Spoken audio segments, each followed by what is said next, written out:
はい、皆さんこんにちは。コーヒーサムライです。今日はですね、また新しいコーヒーミルのご紹介でございます。結構だいぶね、有名になりつつありますけども、この絹というね、高性能の手引きのコーヒーグラインダーの、新作でございます。絹トラベラーというね、コンパクトサイズのものがいよいよ日本でもね、発売開始になるということで、早速ね、今日は引き目なんかのね、試し切りをやってみたいと思います。でね、分解組み立てに関しては、こう別動画でね、まとめたいと思います。それでは皆様ご唱和ください。コーヒーは自由だ。行ってみよう。はい、早速ね、やっていきたいと思うんですけど、この絹といえばですね、もうコマンダンテに並ぶ高性能グラインダーというね、感じで私の中では思ってるんですけども、本当ドイツのね、名品かなと思っております。で、今までというのが、こういったね、感じの、クラシックというね、最初に出た感じのね、ものっていうのがありまして、素材を樹脂に変えた気持ち安くなったタイプのね、シンプリシティとかね、そういったものを出しております。で、今回はこのね、通常バージョンとちょっと変わりまして、はい、こんな感じで出てきました。トラベラーというね、そういった機種になっております。いや、コンパクトになりましたね。こういったね、ケースに、ハードケースに入っててすごくかっこいいですけどね。で、今までのクラシックのやつ、これに比べると、はい、こうやって背もね、全然違います。絹ってね、やっぱ高性能で、引き目もめちゃくちゃ綺麗なんですよ。なのでね、ドリップ選手権とかでも使う方がいるぐらいのものなんですけども、やっぱどうしてもね、このクラシック、少し重いんですよね。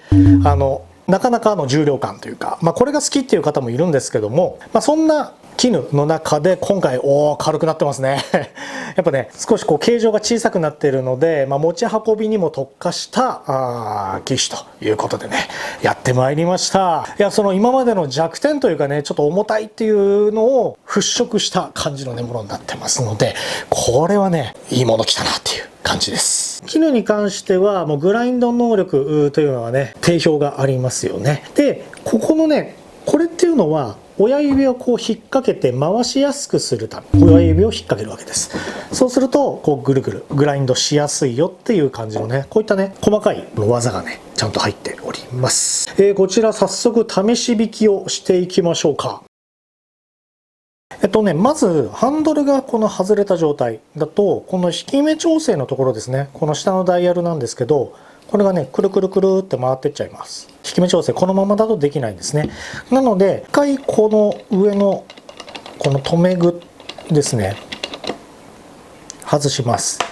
でハンドルをここに装着するんですけど、ここねちょうどしっくりくる部分があるんですよ、形状的に。なのでちょっと回してって、はい、カチッとねはまりました。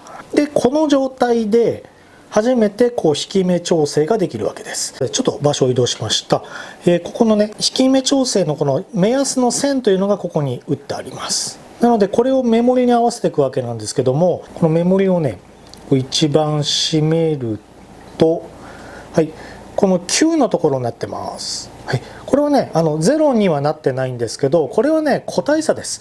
なのでもうちょっとねこうなる9より手前になる方もいれば、多少ちょっと出る場合もあると。で0より少しねこう手前に止まる方もいるかもしれません。なのでねそれはその個体の遊びだと思ってください、ここはね。でそこから、例えば0にねこの状態から引き始めるといった感じで大丈夫だと思います。ここから基準として粗引きとかね調整するといいと思います。で一応トラブルシューティング的な話なんですけど、このハンドルの装着形状がこういう風になってます。なので場合によってはこう反対でね、はい、今の状態ですとこの5のところでもはまるにははまるんですよ。それはもうどっちでもいいっていう感じなので、例えばもうこっちの反対側の方で装着したら、例えばこの一番締めた状態に5だと考えたら、この5を基準に考えて一周緩めるとか、そういった感じでもどっちでもいいです。結構アナログな考え方なのでね、今回私はちゃんとこっちの0の方ですね、はい、この状態からやりたいと思います。状態で一旦留め具をこうグッと締めます。こうするとこうハンドルがこう回るようになるわけですね。でハンドルを装着した状態から、また引き目を調整しようとするとですね、この留め具をグッと完全に締めた状態だとまた回りません、硬くてね、この引き目調整が。なのでその場合は留め具を少し緩めてもらって、この状態で、反対方向にね、粗引きの方に回していくと、引き目調整するといいと思います。で絹の場合なんですけど、2回転半緩めたところがドリップ域の基準になるかなと思っております。なのでそれを踏まえて調整するといいと思います。でこれですね、親指が置けるくぼみがついてますね。グラインドしやすいと、グリップできるという感じです。で粉受けはこんな感じのネジ式になってますね。ごめんなさい、ちょっと引いた跡が残ってますね。で早速試し引きをしてみましょ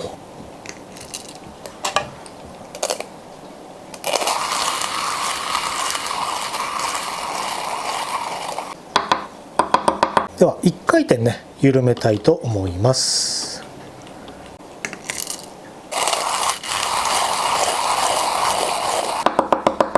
はい、こんな感じで、1回転ずつね、緩めていきましょうか。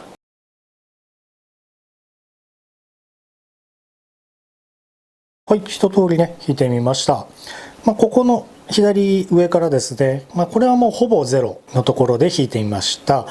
1回転、2回転、3回転、4回転、5回転、6回転緩めたと、こう引いてみました。では早速見ていきましょう。はい、もうこんな感じですね。めちゃくちゃ細かいですね。では1回転緩めた感じ。